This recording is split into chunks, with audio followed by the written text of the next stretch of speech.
All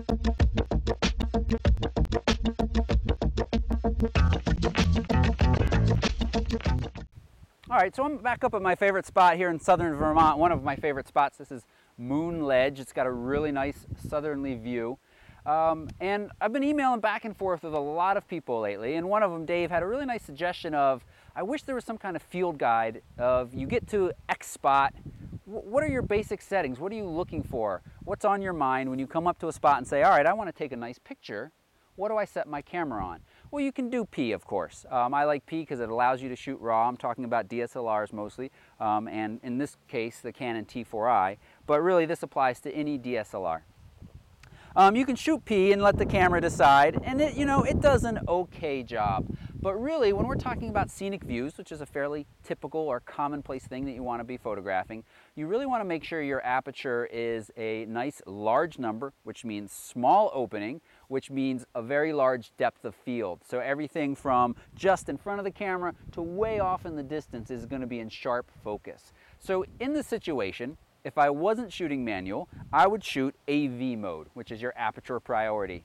And I would set it somewhere around 8 or 9. That's a nice sweet spot. Almost all lenses perform very well at that spot.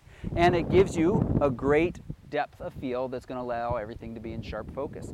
So that's what I would do. And then the camera, and especially in a situation where a lot of the time you're taking scenic pictures, you got good light, and you don't have to worry about your shutter speed and things of that sort.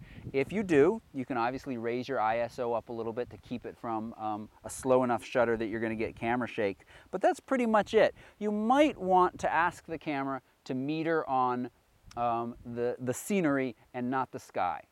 Because if you do the sky is always going to be much, much brighter than the land, the exception being maybe water or out in the ocean, which is also water. So you want to expose for that. Your sky is likely going to be blown out, which means too bright, but the sky isn't usually the scenery. It's these rolling hills and the fall foliage that we're trying to capture here.